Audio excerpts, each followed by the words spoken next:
Hi வணக்கம். நான் உங்கள் Sukanya. Welcome to impossible to I am possible. ஒரு வாரம் ஆயிடுச்சு. சாரி. அ கொஞ்சம் ஒர்க்ல இருந்துட்டேன். இன்னைக்கு நம்பளோட கன்டென்ட்ட வந்து பார்க்கலாம். இன்னைக்கு நான் எத பத்தி பேசப் போறேன் அப்டின்னா, குழந்தைங்களோட அடுத்த லெவல். என்னோட டாட்டரோட நெக்ஸ்ட் லெவல். எப்படி நான் அவள கண்டுபிடிச்சேன்? நம்ப வந்து மாற்றுத்திறனாளி, அதாவது சேலஞ்சுடு சைல்டுன்னு நான் எப்படி கண்டுபிடிச்சேன்றத பத்தி தான் நான் இன்னைக்கு பேசப் போறேன். ஸோ, ஃபர்ஸ்ட்டு குழந்தைகள வந்து நம்ப சிறப்பு குழந்தைகள்னு எப்படி கண்டுபிடிக்கிறது? அப்படின்றத பத்தி ஒரு சின்ன இன்ட்ரோ நான் குடுத்துர்றேன்.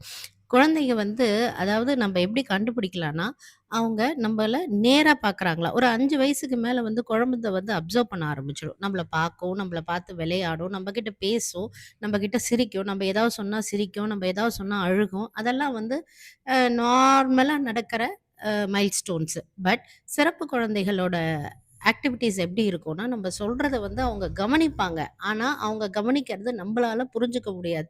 ஏன்னா, அவங்களோட உலகம் தனி உலகங்க. ஸோ, அதனால வந்து அவங்க என்ன பண்ணுவாங்கன்னா, அவங்க நம்ப கண்ண வந்து டைரக்ட்டா பார்த்து பேச மாட்டாங்க.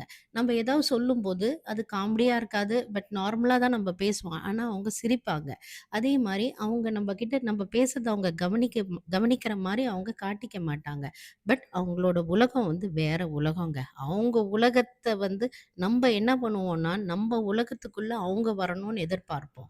ஆனா, அப்படி கிடையாது. அவங்க உலகத்துக்குள்ள நம்ப போக ட்ரை பண்ணணும். அதுதான் வந்து பேரண்ட்ஸ் ஃபர்ஸ்ட்டு தெரிஞ்சுக்க வேண்டியது. அவங்களோட உலகத்துக்குள்ள நம்ப எப்படி போய் அவங்க கிட்ட கம்யூனிகேட் பண்ணணும், அப்படின்றது தான் ஃபர்ஸ்ட்டு தெரிஞ்சுக்கணும். ஸோ, கண்ணோட கண் பார்த்து பேசுறது, அது இருக்கவே இருக்காதுங்க. ஏன்னா, என்னோட டாட்டரும் வந்து இனிஷியலா பார்க்கும்போது டீச்சர்ஸ் கிட்ட ஸ்கூல்ல தான் அவங்க கண்டுபிடிச்சாங்க.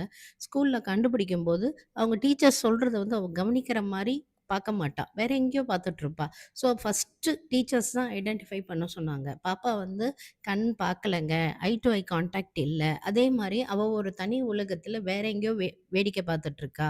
அப்படின்னு டீச்சர்ஸ் கண்டுபிடிச்சு சொன்ன பிறகு தான் நான் சைக்காட்ரிஸ்ட் கிட்ட கூட்டிட்டு போனேன். ஸோ, முதல் வந்து நம்ப சின்ன வயசுலயே நம்ப பேசுறத குழந்தைங்க கவனிக்குதா? அது ஃபர்ஸ்ட்டு கவனிக்கணும். அதே மாரி நம்ப வந்து பேசும்போது அவங்க உலகத்துல இருந்து அத சிரிச்சுட்ருப்பாங்க. அதையும் நம்ப வந்து ஃபோக்கஸ் பண்ணணும். அதே மாரி இதெல்லாம் வந்து குறைபாடுகள்ன்று நான் சொல்லல. பட் இதெல்லாம் நம்ப கண்டுபிடிச்சோன்னா, நம்ப ஒரு டாக்டரோட அட்வைஸ் எடுத்து நெக்ஸ்ட் ஸ்டெப் என்ன போகணுன்றத நம்ப நேரடியா தெரிஞ்சுக்கலாம். ஸோ, இன்னைக்கு இந்த டாபிக்கோட நான் க்ளோஸ் பண்ணிக்கிறேன். நெக்ஸ்ட் கன்டென்ட்ல நானு இன்னும் விராவரியா நான் சொல்றேன். Thank you.